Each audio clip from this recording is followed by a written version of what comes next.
welcome to the show.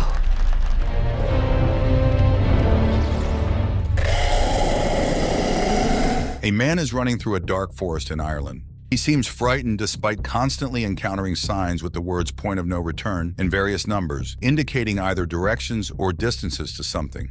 However, he fails to escape. Darkness quickly envelops the surroundings, a flock of birds flies overhead, and he falls into a pit. In the next moment, an invisible force grabs him and drags him away. Elsewhere in the country lives an artist named Minna who works in a pet store. One day, her boss asks her to deliver a rare parrot to a zoo in a neighboring city, and Minna agrees. She takes the bird home for the night. There, she tells the parrot that her mother died 15 years ago. Suddenly, the bird starts to respond. In the evening, Minna puts on a wig and goes to a bar where she introduces herself to a guy with a fictitious name, claiming to be a ballerina. In the morning, Minna apologizes to the parrot for her behavior, saying the real her would probably not be liked. Finally, the pair set off on their journey. On the way, her sister Lucy calls, reminding her that she has family and nieces who love and await her. Minna continues driving and eventually ends up on a road leading into an old dark forest. Unexpectedly, the car breaks down and stalls, and the connection also mysteriously cuts off. Taking the parrot's cage, Minna steps onto the road to seek help, but the forest is dark and empty. When she returns to where she left the car, the road is deserted. Minna continues to wander through the quickly darkening area, talking to the bird to keep herself cheerful and suggesting they name it Darwin. Suddenly, she notices a woman running past and decides to follow her. Minna catches up with her near a small forest cabin, and the woman, opening the door, orders her to come inside quickly if she wants to live. Naturally, Minna rushes into the cabin. The elderly woman is named Madeline. She has been living here for some time with two other young people, Ciara and Daniel. She immediately orders Minna to stand in front of a mirror because the watchers cannot enter inside but observe from outside, coming every night after sunset. Standing by the mirror, Minna suddenly hears sounds like applause. Madeline confirms her suspicions. The watchers are applauding the appearance of a new object. In the morning, Minna announces that she intends to leave. Although the others assure her it's impossible, she heads into the forest. Madeline catches up with her, explaining that the forest causes hallucinations, but it is possible to survive here. The signs scattered throughout the forest mark the boundary from which a person can reach the cabin before dark. But if you go beyond the boundary, there will be no way back. They were made by a man named the Professor, but where he is now, no one knows. That night, Daniel puts on a show for the watchers, presenting them with the newcomer, but they ask her to behave as usual. Meanwhile, Ciara turns on the music and dances, as she does every evening. Minna, on the other hand, finds discs with recordings of Love Search TV shows. In the morning, she and Ciara go to gather medicinal herbs because her missing husband asked the girl to take care of Daniel. Then the man went to search for a way out and disappeared. Ciara explains that recently they found strange burrows scattered throughout the forest. That's where the watchers go during daylight hours. She believes she has been in the cabin for almost 5 months. Later, Madeline announces the safety rules. Never leave at night, never open the doors for anyone, always try to stay in the light. Strange life begins with entirely identical days. Minna watches endless shows and often stands staring into the mirror. One day she knocks on it, and immediately there is a knock on the door. Madeline orders everyone to freeze and everything stops. The next day she and Daniel go hunting. The boy tells her that Madeline used to work at the university, so she considers herself a know-it-all. But she has been living here the longest. Daniel himself has been in the cabin for 8 months, but has never seen anyone.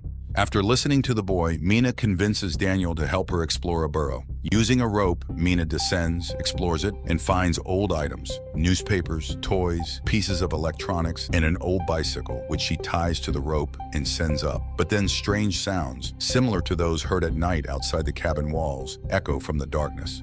Minna screams and the rope falls at her feet. Climbing out into the light, Minna leaves the dangerous place, and they calmly examine the items. With the bicycle, it might be possible to escape from here, but Madeline has a rather strange reaction to this. Meanwhile, Daniel manages to assemble a surveillance system from the found pieces of electronics and installs a camera by the door. At night, everything goes as usual. Ciara dances when there is a knock on the door, and Daniel suggests that a person has come. Madeline forbids opening it, but they hear the voice of Ciara's husband. Sarah tries to prove that it is John by asking him what book she is reading, but he does not answer. Although they bought this book together on his advice, the man begs to be saved from death. Ciara asks to look into the camera, but when he leans towards it, something drags him into the forest. Immediately there is a knock on the mirror, stronger than ever before. Madeline stands in front of the people, as if shielding them, and the knocking stops. In the morning, Madeline throws the bicycle into the burrow, demanding that they no longer break the rules.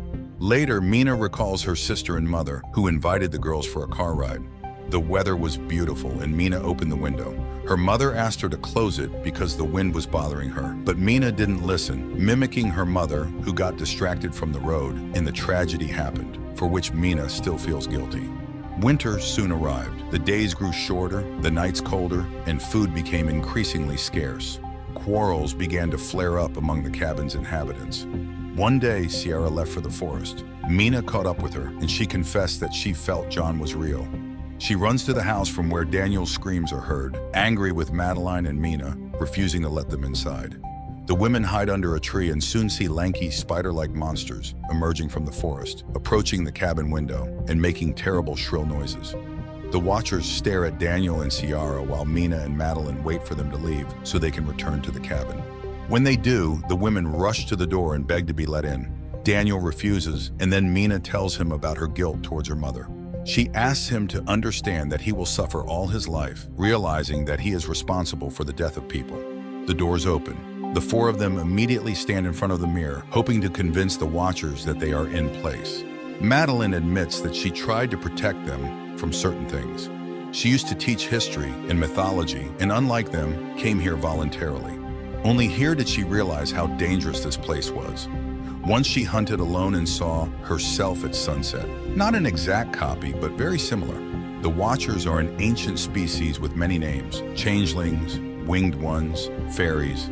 They study people to impersonate them, and they will never let them leave. Knocks and the voices of the cabin's inhabitants are heard outside. Then Daniel finds a hatch in the floor, which they didn't even know existed. Descending, they discover a well-fortified and equipped living space filled with food and equipment. Mina turns on an old computer, and a video recording shows the face of the professor, whose real name was Rory Kilmartin. He was the first to study the Watchers and tried to learn about their origins. In 1979, the scientist found this place, which he called Wonderland. Every evening, the Watchers came to his window and studied him. For many years before this, the professor's colleagues laughed at him, not believing his tales. Then he built this bunker, using the labor of men from nearby remote villages. He chose the lonely or those with bad habits so that their disappearance would not attract much attention, as every evening he convinced them to have dinner outdoors. Hiding inside, he watched the Watchers deal with them. Thus, this bunker was built on blood. One day, a Watcher appeared before him in the form of a girl with red hair. She was very different from the others, as if she were unique and looked curious and harmless.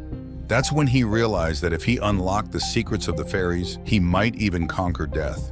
He did the impossible, lured this girl into a cage and began experiments on communication, trying to befriend her. She changed form, sometimes turning into a frightening creature with long arms, but seemed to listen to him.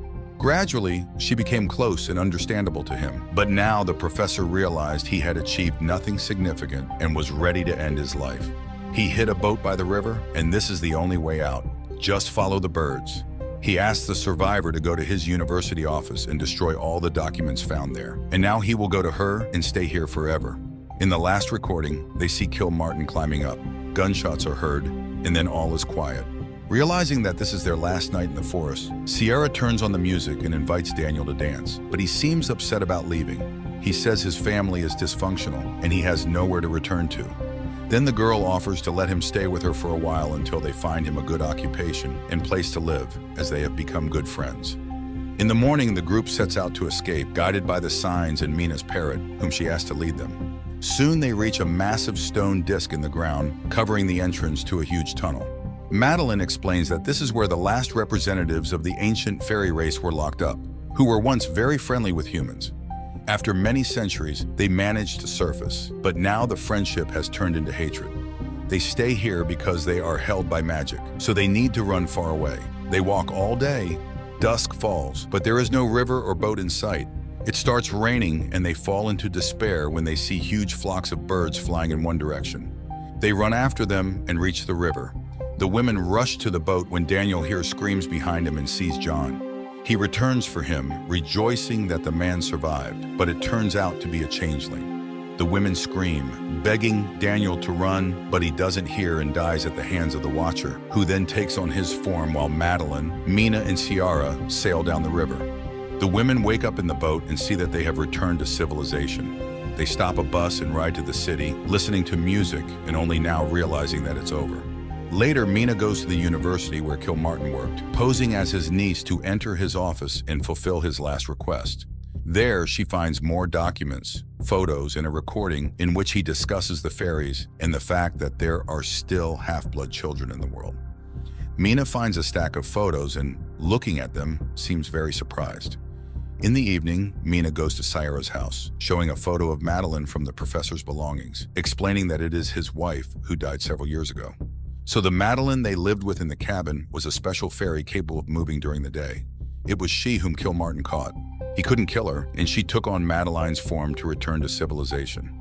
Then a car pulls up to the house, and the real Ciara gets out, while the one she's talking to is actually a fairy. Realizing she has been exposed, the fairy knocks Mina out and changes shape again, turning into Daniel. They just want to live like other species, but due to human hatred, they are forced to stay underground. The fairy turns into Kilmartin and goes to Mina. In the house, the fairy transforms into her and prepares to kill the girl. But Mina says that there are others like her somewhere because she is half human and acknowledges that it was unfair of humans to banish the fairies from their world. The fairy softens and spreads her wings, admitting that Mina might be right, and she flies away. Mina revives Ciara. Later, she reunites with her twin sister Lucy, finally forgiving herself for their mother's death. She tells her about her experience, admitting that she still sees Madeline appearing in the forms of other people. Her nieces arrive to show Mina a drawing of her and Darwin, whom she still keeps as a pet. Meanwhile, outside, a girl with red hair appears, looking at their apartment windows and taking on the form of a girl with a strange face. This is probably not a horror movie, but rather a scary bedtime story when a child doesn't want to sleep and asks for something frightening. Everything builds up slowly and tastefully, but the ending unfolds somewhat mundanely, although mysteriously.